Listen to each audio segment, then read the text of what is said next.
Hey, we're cooking with gas here on the Jewcast. Okay, careful using a phrase like that. This trial is a travesty. It's a travesty of a mockery, of a sham, of a mockery, of a travesty, of two mockeries, of a sham. Tradition! Oh, shut up, Carl! Shut your goddamn Jew mouth! You people are why there's war in the Middle East! Gekakken auf een jam. Nebbig. Ver poe-poe-poe. Vermischt. Verkakt. Vertutzt. Verstonken. Farted. Exactly. You're what Grammy Hall would call a real Jew. All right, shalom, everybody. It's episode 110 of the American Jew podcast. I am Jordan Ferber. I am Jonathan Randall, and we are so glad to have everyone that's listening.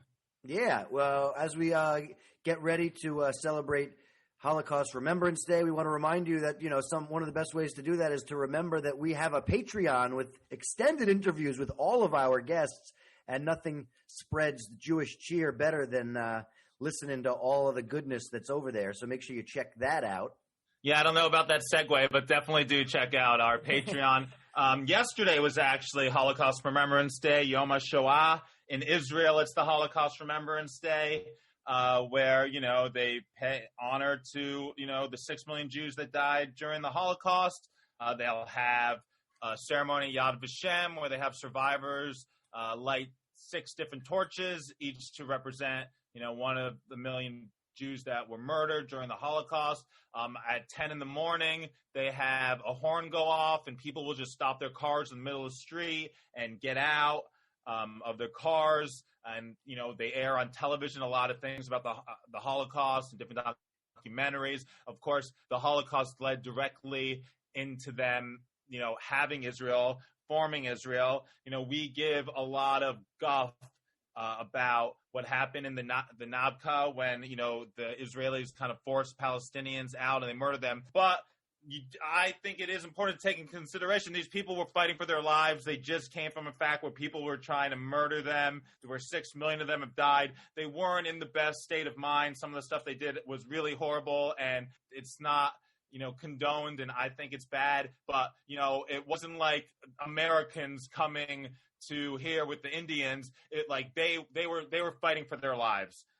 So I think that's just something to keep in mind. Of course, we are very passionate about the Palestinian cause, but, we want there to be a future where Israel and Palestine can live together. And, we got to remember that, Israel, some of the, military, when they were forming Israel, they did some shady stuff, but they were coming from a really bad place. So I'm not trying to make excuses for them, but I'm just saying, it's something to consider.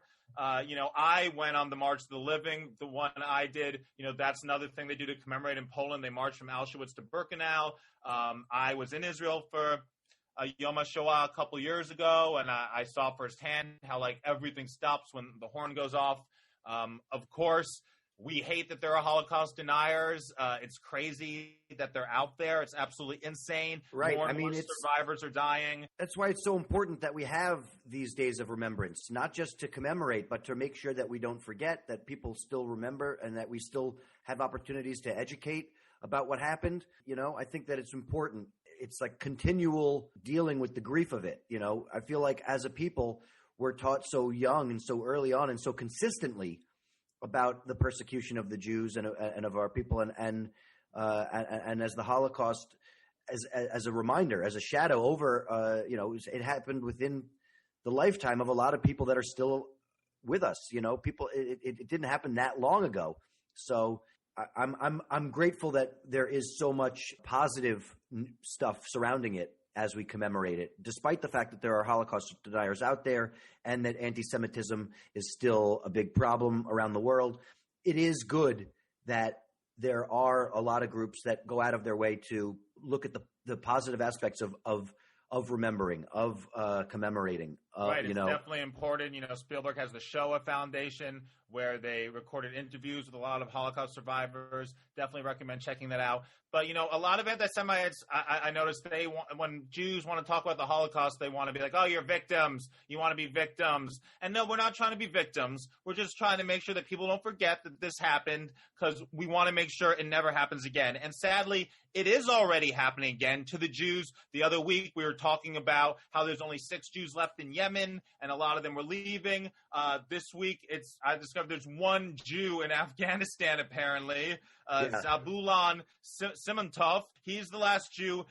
There was a temple in Kabul, and he was the only one that was kind of protecting it and the only one there, but there weren't like other people going into the services and stuff. From what I understood, his wife and his daughters have already left to Israel. He's going to be leaving after the holidays. He's 61 years old. Apparently, he considers himself the Lion of the Jews because he stood in front of the temple and protected it when the Taliban were in control of that area when other bad things were happening. And he's known as the last Jew in Afghanistan. The last known Jew. So, yes, there might be other Jews, but they're not publicly letting other people know because, Jews are, of course... Because the Taliban is coming back to wipe them out. Persecuted there, yeah, and we can't never forget. I feel like we need to take this even a little bit larger because we've been talking about the Jews, and, of course, we don't want them to be, driven out of any countries. We don't want them to be murdered. We don't want to oppress. But there are other genocides going on right now that, it was Yom HaShoah, it was our Holocaust Remembrance Day, and we got to pay attention to these and make sure we're doing things to stop these, to prevent these from happening. People always say, like, oh, if I was alive in the Holocaust, I would have done this, I would have done that. How did people just stand by and let it happen? It's happening right now. It's happening in China to the Uyghurs. China's claiming they're not, but they're all in camps, millions of them.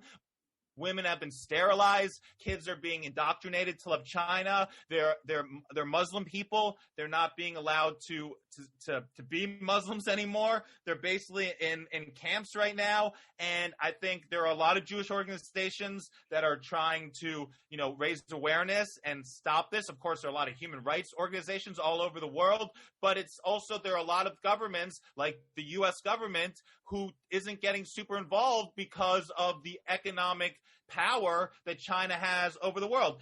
This area is where a lot of cotton comes from.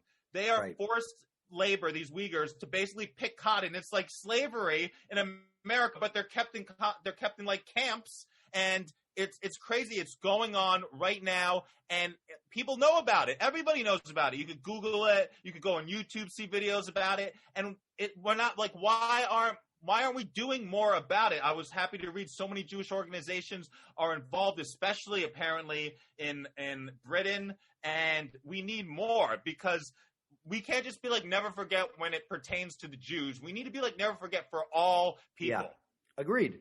I mean, this is a thing that we talk about on this show all the time about how it's important to make sure that we stamp out bigotry and anti-Semitism, but also just plain old evil and hatred anywhere. We have to fight for all people, not just our people.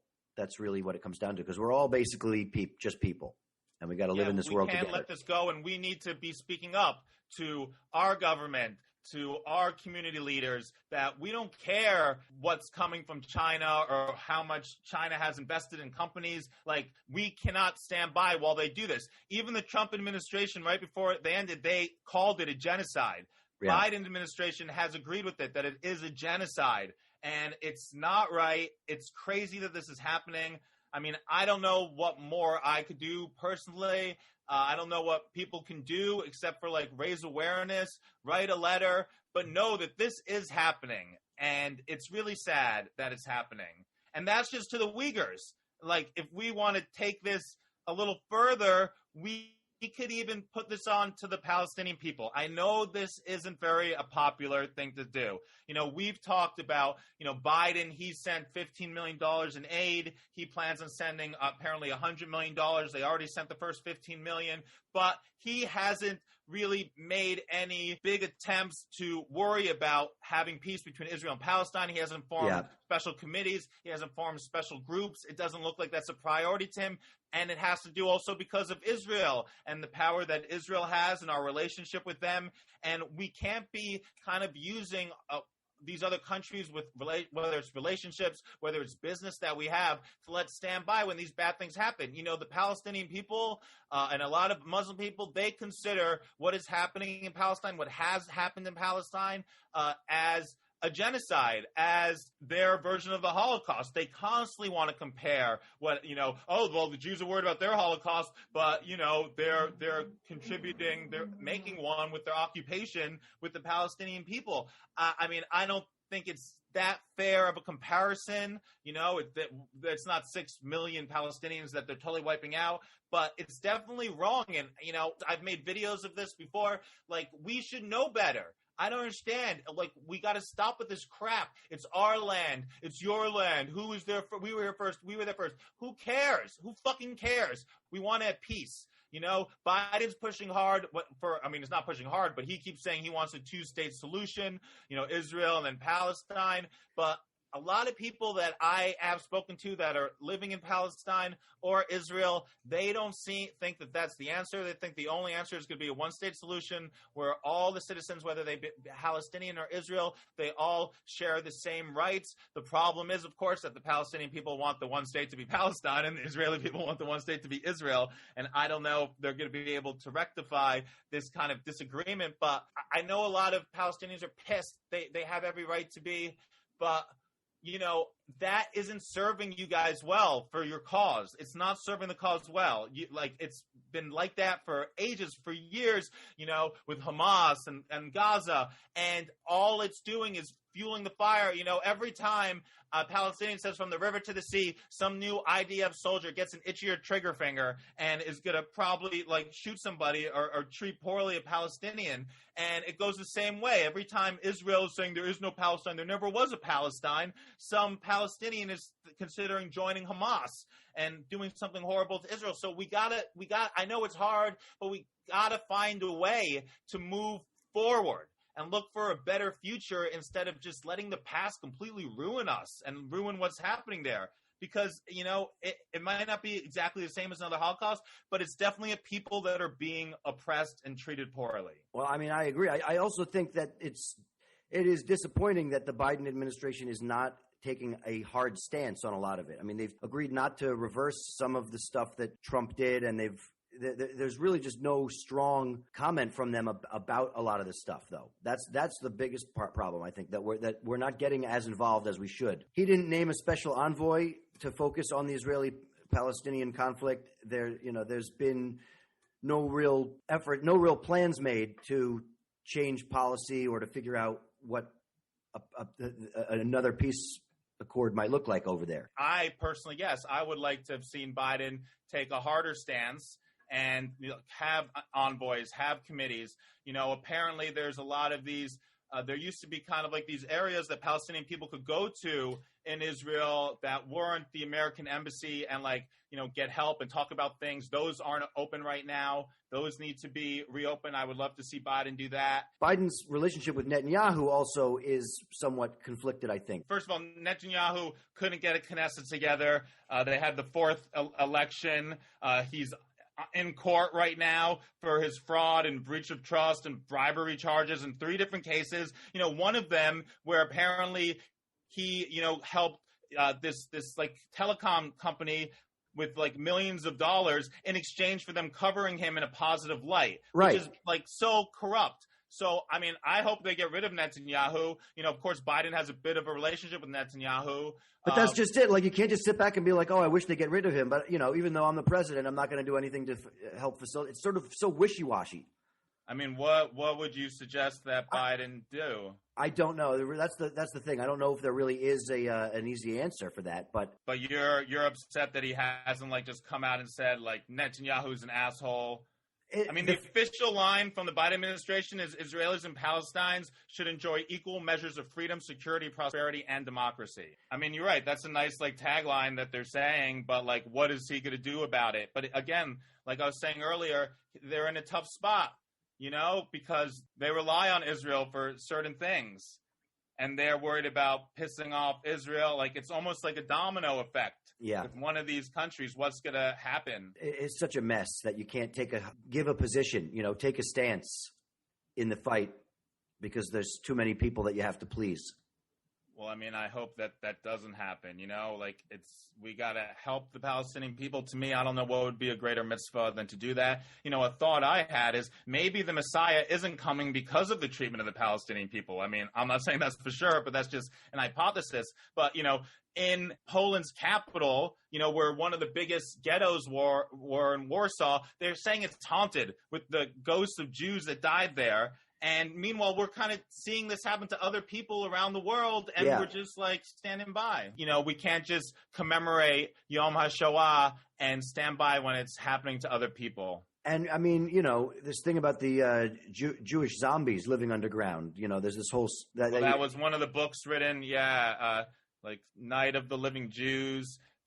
Because in this Poland capital where the ghetto was, they kind of just demolished the whole city, and then they used that to like rebuild clay and make bricks and stuff. So it's all together, ashes and the remnants of old homes. So they're saying like it's haunted, and there's this documentary about it, and they're saying that you could hear violins and laughter, and radios turned on, and you see a whole family.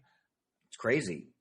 But there were over 400,000 Jews that were in that ghetto, and it's really sad. They're saying that there are people that live, near a cemetery that won't drink the water because they think there's like there's Jewish souls in the water. Yeah, they're really freaked out about it. We don't really fill ourselves with the Jewish spirit.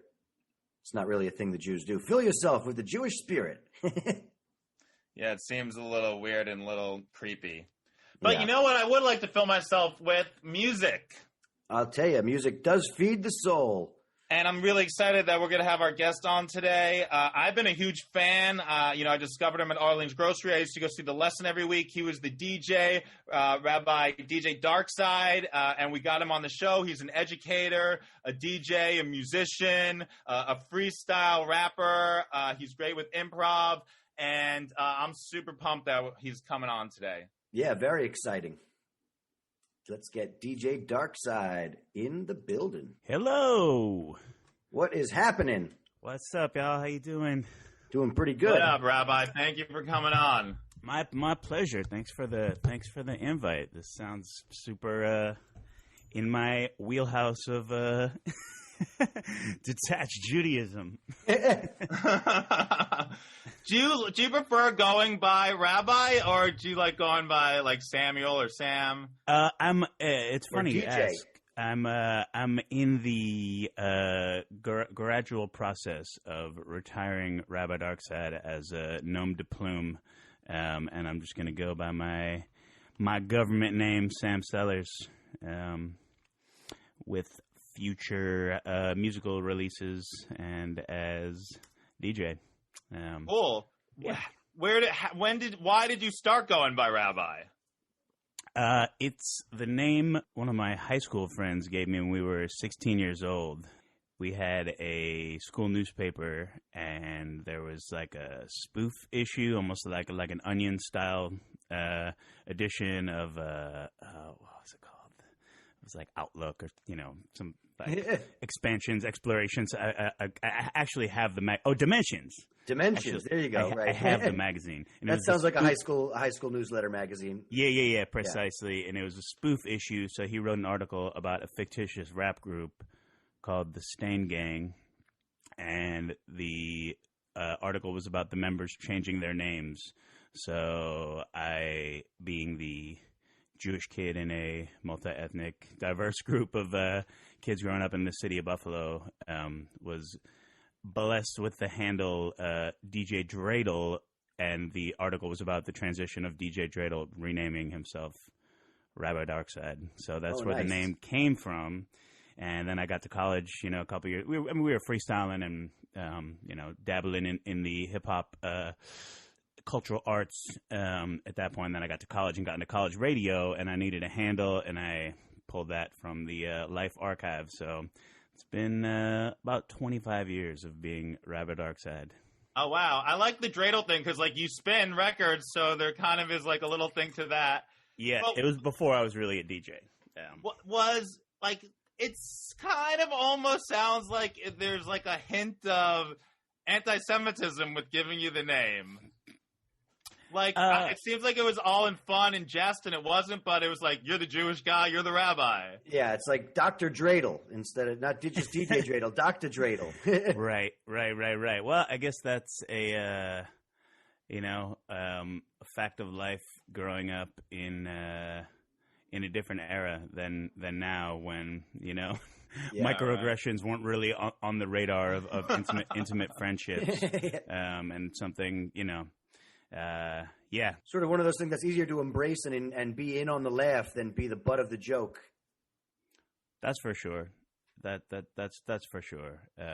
But it was also all, I knew that it was all in jest, and it was my choice to embrace it and rock with it. And I was like, I'm not going to give myself a name to rock with. Like, my friends gave this to me, and like my friend who like got me into hip hop culture, really into like understanding what breaks and turntables were. He was the one that gave it to me, and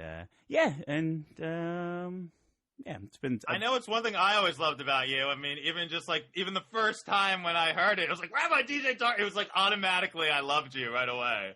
That's awesome. I think it communicates. Well,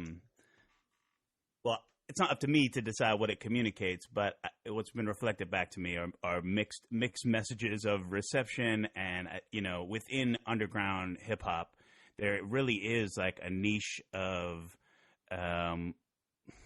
like goofball comedy Jewish rappers, and they're kind of there has been for a while, but people hear my name and they're like, "Oh, are you like Matisyahu, or are you like I don't know, Barry Sobel?" It loads a. I guess that's what a what a moniker does too, is like it loads some preconceptions into the audience's meeting point with the artist, and it's I've had some conflicting emotions around the name for a long time. Like, it really peaked for the first time in like 2001 when I was traveling around Eastern Central Europe by myself, and visited today being Holocaust Remembrance Day. I visited Auschwitz-Birkenau, and I was sitting on the memorial steps that they built from like the bricks of the oven at Birkenau at the death camp. Oh wow! And I was thinking to myself, like, how the fuck can I call myself like Rabbi Darkside? Like, I'm not, I don't have. And I've, reckoned with it, and at some point it just becomes a savvy career move to not change your identity when there's some brand familiarity. Well, how much Judaism did you grow up with? I grew up Reformed Jewish in Buffalo, New York, where white flight of the 60s and 70s, left like the city itself pretty bereft of Jewish population. Anytime I went to Temple, our main Temple branch was still on the west side of Buffalo, and I grew up in North Buffalo in the city. But anytime I went to summer camp or Temple activities or youth group stuff, I was like the city kid, the city Jew. And at my high school, there were like I went to the same school from 5th grade through 12th grade, a public school in Buffalo called City Honors, and of a class of 100, like probably like 55-60% of whom were there from 5th grade through 12th grade. There were like 4 Jewish students. Wow, so not even enough for a minion. Yeah, not even enough for a minion or a basketball team. So I grew up. It was like trickle down Judaism. I think like the previous generations were a little more observant, but my grandparents were super involved in Jewish community center work and like Temple youth group. So that was like their, I don't even really know if they were like go to Temple every Friday, light the Shabbat candles every Friday. But the extent of my Judaism was, as the premise of the show is like more cultural than religious. We went to Temple for the high holidays. We had family get-togethers for, Passover, and there would be like a Temple Purim party that I would go to. My mom taught at the nursery school at our Temple on the during the weekend and at Sunday school. So I was bar mitzvahed, I went to Sunday school growing up, and then when there's like Monday night school in your middle school, high school era, and I guess I went all the way up to confirmation at 16, and that was kind of the last temple related thing I did, and then continued on with, and that was sort of where I parted ways with like regional youth group. I went to summer camp, my whole life, like regular day camp and then overnight camp. There was a Jewish camp, but there were a bunch of people there who weren't Jewish, so a lot of acoustic guitar around the campfire and a lot of kumbaya. Debbie Friedman melodies of my summer camp was like a lot of Jews at my summer camp, but it was no religion whatsoever. Like we didn't have temple, we didn't have services. I mean, I imagine there probably were if you wanted to go, but I didn't. It was not a thing that was stressed. Being one of the few Jews, did you feel like an outsider? Yeah, sure. In some ways, very technically, sometimes, like my high school had a camping trip every fall that was like our community building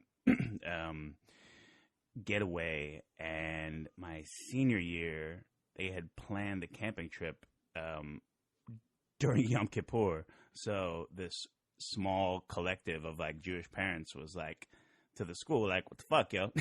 Like our kids can't go. And this is like one of the most important trips of their senior year of high school. So it was either like go one session of the trip and not be with your friends, or, and what we ended up doing was getting driven up by someone's parents. So yeah, like the inconsiderateness that was. I guess it's better than them saying, well, we kind of knew. We just figured we would save money on the lunches. Yeah. Yeah, and my differentiation was like, one, going to camp and temple and youth group stuff. I was one of the only public schools from the city. They're all like suburban, like massive high schools in the suburbs, and every time I'd go stay over at someone's house, I was like, damn, like you have 2 sinks in your kitchen, like there's a zip line in your backyard, like what? Which was wild. And that I was like a little outsider within the Jewish community that I grew up in, just based on where I grew up and how I grew up. And with my friends, childhood friends, like neighborhood and school, yeah, there weren't a lot of Jewish kids around. I grew up with a single mother and Jewish, and that like differentiated me pretty greatly from most of the kids that I grew up with. Well, being that it is Yom HaShoah, was like Holocaust awareness like big in your family and your school growing up? That was I think a seminal moment in my Judaism, is that the Monday night school that I went to at my temple, it was a Holocaust Remembrance course, I think when I was in 10th grade. And that was also probably the first time when I was like of age enough to be aware of where I was, like, coming to New York City to visit and visit some old temples and like a matzah factory on the Lower East Side here as part of that trip. And we ran into Jesse Spano from Saved by the Bell in Rockefeller Center, and I have a picture there. But yeah, that was something that I was intensely aware of, and we had Holocaust survivors visit, the class, and I'm grateful for that experience at that age, because I think it was probably not glossed over in global history, or in like AP European history, but I don't think it was like as deep of a dive by any means as I got to experience with like a once a week, year long class. As a musician, have you ever like thought about or like doing like some sort of song or something that would raise awareness? Have you ever done some, MC work where you have wanted to do that? Yeah, the same experience I'm recalling sitting on the steps of this memorial at Birkenau. I sat there and I wrote this is like 2001, and I was like 1 foot in spoken word poetry, 1 foot in more straightforward rap, and I wrote a like a spoken word poem while I was sitting there called Ghost Town. And I've had a couple opportunities to work with Jewish institutions around the world, like the Museum of Jewish Cultural Heritage down in South Ferry, like Battery Park City. There's a Jewish museum in New York where a bunch of years ago, myself and homie Dialect were tapped to get a crew of Jewish or Jewish adjacent hip hop artists and poets together to create a sort of hip hop spoken word play about the Omer. Okay. You know, the 40 days in the desert that are counted in after what? It's Passover related, I think. I think it is. I think it's after Passover. Yeah. I think we might be in the Omer right now. Look how good we are as Jews. Is this part of Passover? Yeah. Well, I mean, I don't know. It's like you start counting the Omar after. So right. You count every day, and there are like different things you would do, you know, maybe when it comes to like shaving or hair and going to temple and stuff like that. But obviously, as cultural Jews, we're not doing anything. It's not like we have an Advent Omar calendar or something. Right. We're in it right now. But also, you know, when I first arrived to New York City with permanence, I was a middle school social studies teacher. And that was an opportunity for me to shine some light on a part of the curriculum that, wow, cool, you know, was like important to me and something brand new to a lot of these young folks who are mostly like I worked in like what's now South Park Slope, so students from Red Hook, Sunset Park, and like Flatbush, Prospect, Lefferts predominantly. So that's interesting. Like the fact that you got a lot of your knowledge about, you know, the Holocaust and about Jewish studies was at Temple. I feel like that, you know, that stuff is definitely taught more specifically to the Jewish population and not as deep in, not even just in public school, but I think even in private school, it's still not treated you know, with the same kind of depth. And it should be something that we teach everybody with more information about, I think. Sure. Yeah. There's one national network of schools called Facing History and Ourselves that has a sequential 4-year curriculum that is built around the universal obligation, right, which is something that comes out of Holocaust studies. These 4 roles of being perpetrator, victim, upstander, and bystander, right? Mm-hmm. And what it means to be an upstander is like one of the essential questions. So in the 4 years of study at these schools, and the Facing History and Ourselves in Facing History in New York is on like 50th and 10th Avenue. There's a year of Holocaust study. There's a year of apartheid study in South Africa. I forget what the third one is, and then the 4th year as seniors, you create like a capstone social activism portfolio-based project. Oh, wow. So that was, you know, I was working with a 9th grade teacher where, you know, our class was like a lot of like Dominicans from Uptown and Black and brown students from right around Hell's Kitchen there. And we did like a Holocaust Remembrance like rap song as a class. Yeah, one of the verses was like, the Jews. It was funny. And she was Jewish as well, so it was a really unique opportunity for, you know, the two of us to collaborate with a class of students, none of whom were Jewish. Cool. Were you influenced by a lot of Jewish artists? I mean, I know the Beastie Boys, they were Jewish. Mm-hmm. I mean, I'm a big fan of them personally. But, you know, with them as being, you know, kind of like pretty big rappers back in the day that were 3, you know, Jewish guys, or other Jewish music that might have influenced you artistically? Yeah, that's a great question. I mean, Beastie Boys, like License to Ill was definitely the first rap album that I was into, and, you know, knowing Paul Revere by heart when I was like 8 years old, probably. And then there was like a rap gap, and then it was like Fresh Prince and Jazzy Jeff and Young MC where I kind of picked back up. my rap fandom. My musical influences were largely like what was on my parents' record shelves and what was on the radio, and then the peer exposure at summer camp, where like camp counselors are the coolest people on earth. So it's like what they're into. You know, I remember I had a counselor who was obsessed with the Batman soundtrack, the Prince Batman soundtrack. Loved it. He was obsessed with Body Count, Ice-T. So I'm like 10 years old, like cop screaming cop killer.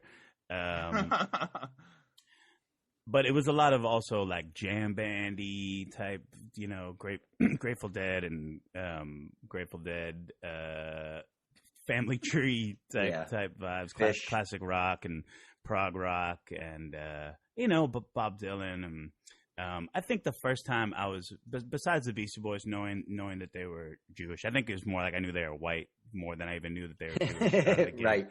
When I remember like getting really into beat poets when I was in my latter parts of high school years, and I had a real like Ginsberg affinity. It's like, you know, where like Judaism and religion were like a central part of his poetic conversation and identity.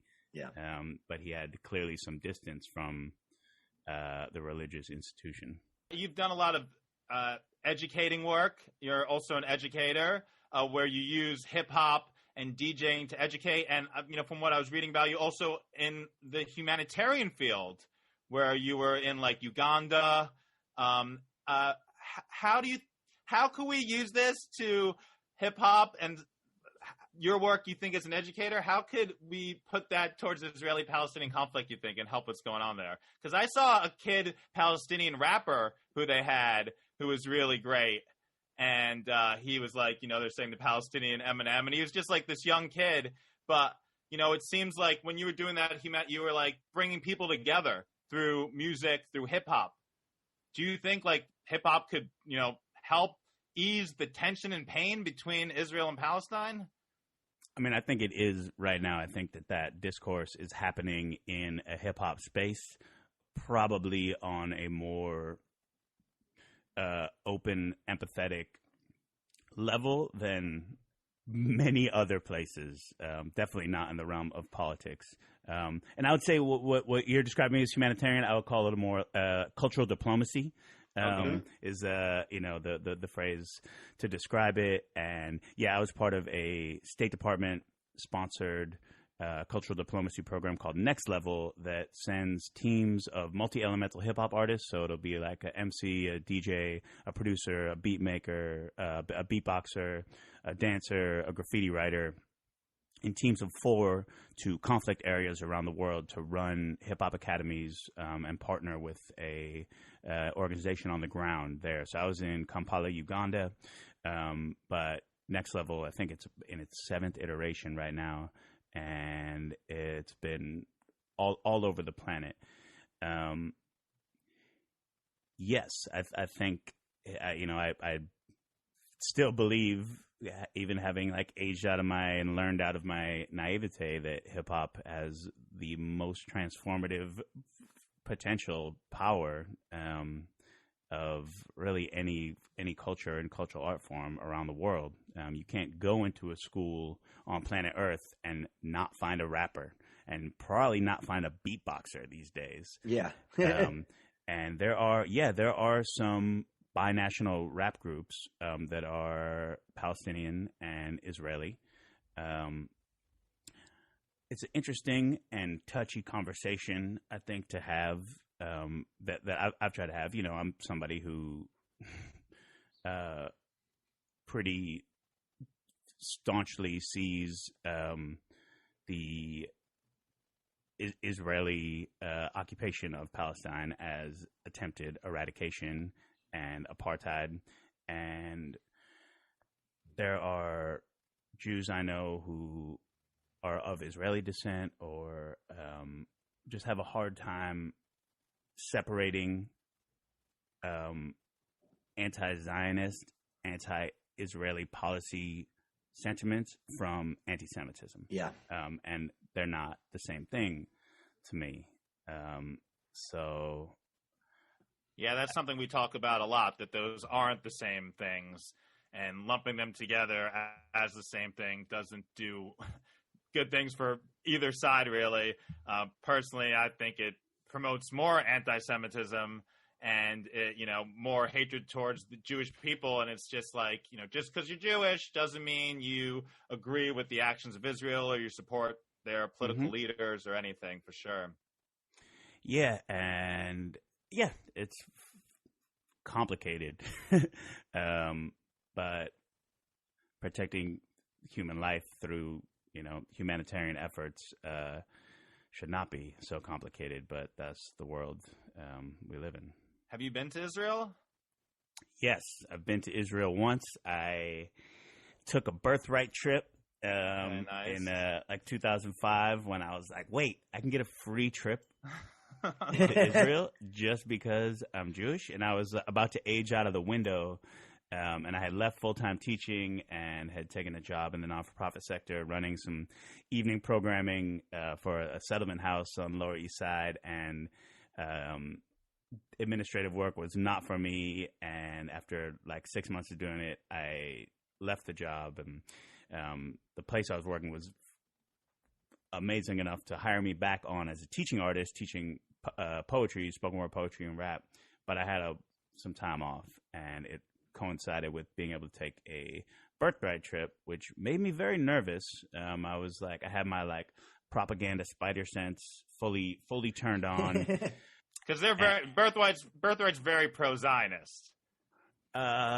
Yeah, I mean, when I went on it, that's the way I felt, that they were super. I mean, even we went to Poland first in the March of Living, and I remember they were actively trying to get us not to spend money in Poland. To save it to spend it. Save it to spend it in Israel, yeah. Yeah, there were a lot of rumors around, like, they if you come back and like make aliyah, like, you get like some kind of like birthright reward, or if you meet the person you're going to marry on a birthright trip, you get a free trip back to Israel. So wow!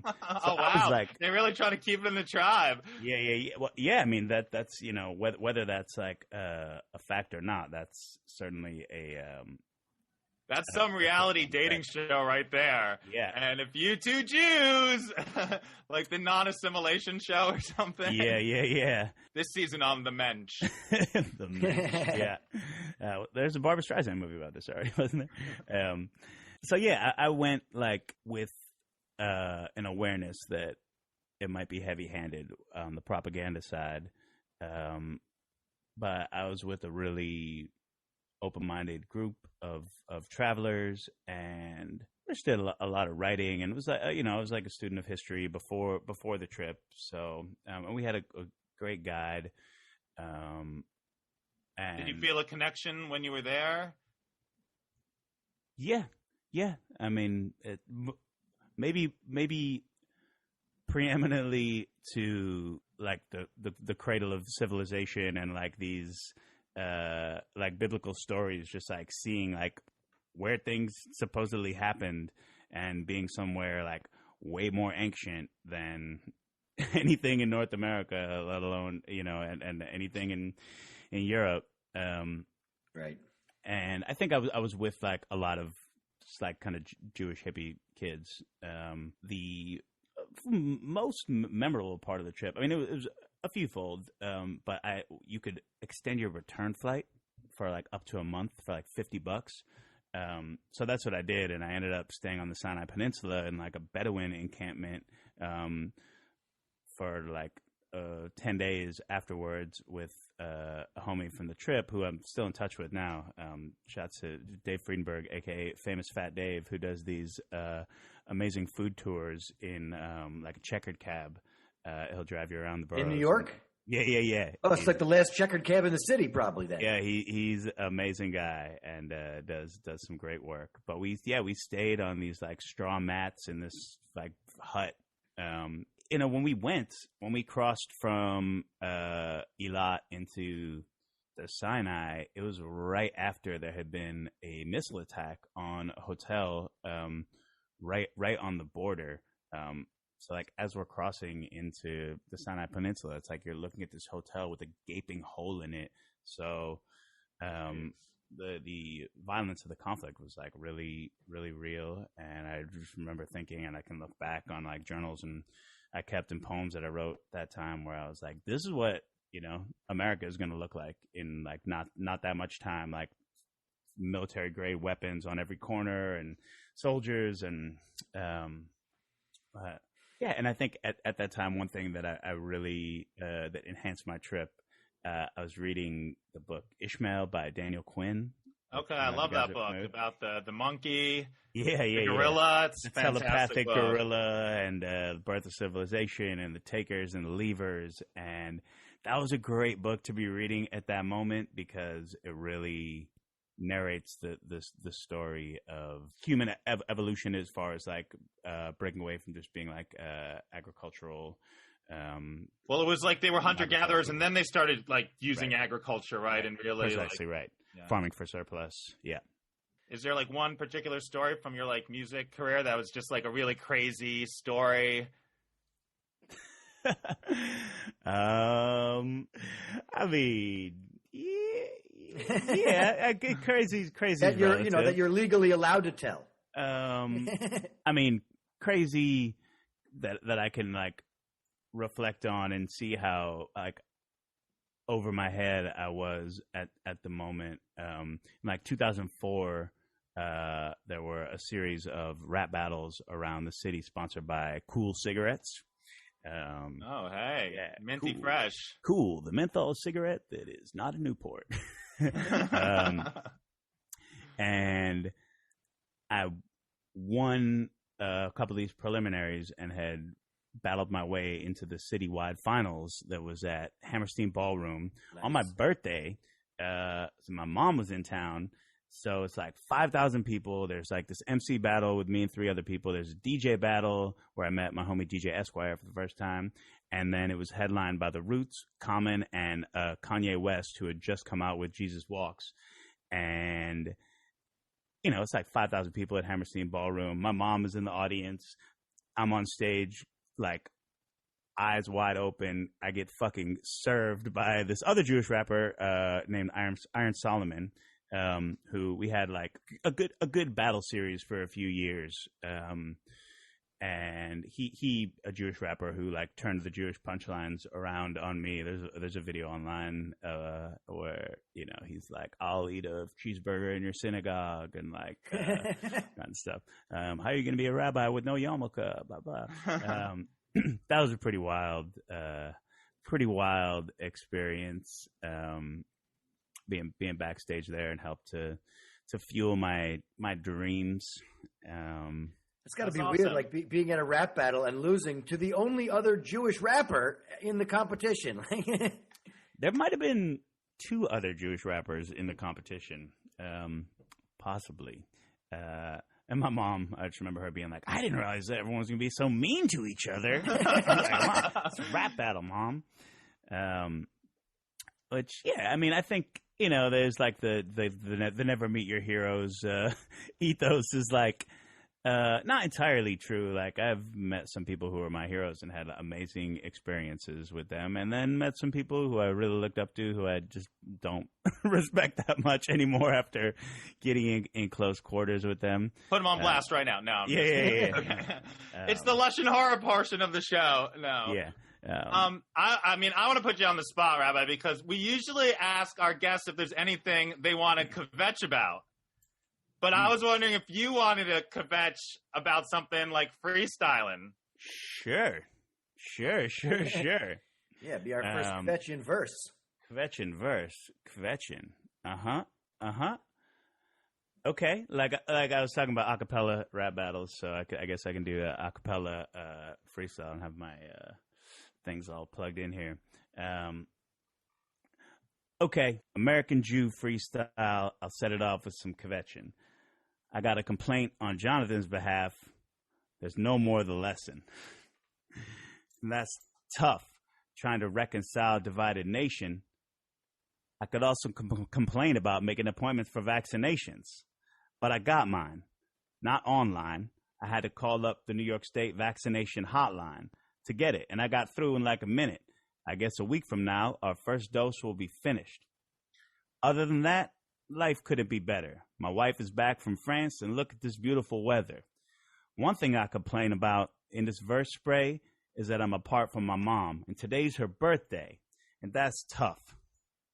Tortured in truth. She's all the way in Florida with all the Florida Jews, but on the West Coast by the Gulf, and it's beautiful.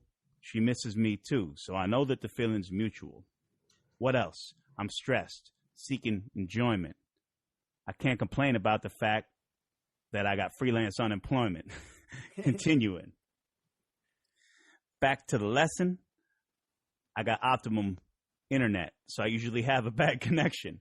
I can complain about that all the time. I'm used to raps. Sometimes during my class, it makes my computer crash. And what can I do? My students can't complain because this semester everyone's going to get an A grade. And that's true. Cool. I wonder if that was like for you two when you went to the new school. I don't know. There's a few loose screws. I wonder if this will just be audio or also on YouTube. Let go. I could complain about my empty coffee cup when I look at your background and want an espresso. What can I say? I flow since I'm young. I could kvetch about the fact that it's National Poetry Month, and my poem for the day today is not done. But by the time I'm done with this podcast, I bet I got one. L'chaim, hey. L'chaim. Yeah. Thanks, Rabbi. Or Hey, Samuel. I don't know how much kvetching that was. There was some kvetching in there. A little kvetching. I could have changed my position. It's hot in this room. I could complain that I'm schwitzing. Is there anything you want to plug? Man, peace, love, kindness, anti-racism. That's all good stuff. I got some stuff in the oven that's still cooking right now. But check out my record label, Say Word Entertainment. We put out digitally so far. The vinyl's coming a little later in the spring. This band, The Grand Affair, that's my homies Too Deep and Miss Ann.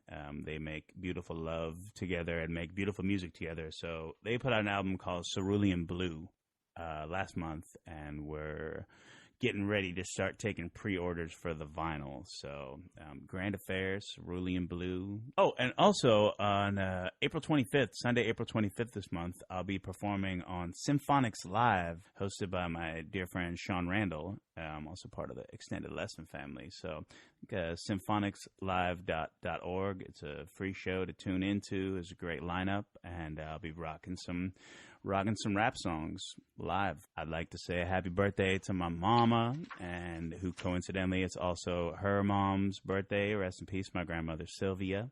Oh wow. Yep. Yeah, you'll know when I have things coming into the world. But awesome. I mean, thank you. The artist formerly known as Rabbi Darkside. Getting there. Yeah. Damn sellers. It's still RabbiDarkside.com and still at Rabbi Darkside on all the socials. And if I think of any other favorite Jews or favorite Jewish foods, I'll just Send them our way. Send you guys. Can you really beat an amazing pastrami sandwich? I don't think so. You cannot. Not at Cass's Deli, that's for sure. Is that what's in the background of you right there? Yeah, that's my background. Yep. Hanging salamis. Hanging salamis. Also a great name for a podcast. Yeah, right? Well, I'm going to miss Rabbi Darkside when he's gone. He was like my favorite rabbi. When people be like, you can still call me whatever you want. You're still going to be my rabbi. I remember I used to see you at Orleans and be like, Rabbi! Yep, definitely. Well, thanks for coming on the show. Thanks for having me, Al. This is a really interesting and fun conversation. Toda Rabbah. Vakasha. Check it. Well, thanks, y'all. Well, super big thanks to DJ Rabbi Darkside for coming by the show. What a conversation that was. Definitely. Make sure to check him out, Rabbi Darkside, on social media. You can check us out at American Jew Podcast on most social media. That's our email. Email us. Check out the Patreon. You can check me out, at Jonathan Randall. You can follow me on Instagram at BeatNickNudnik. You can always follow my other podcast, Where's the Grief? Thank you guys for listening to the show. We will be here next time.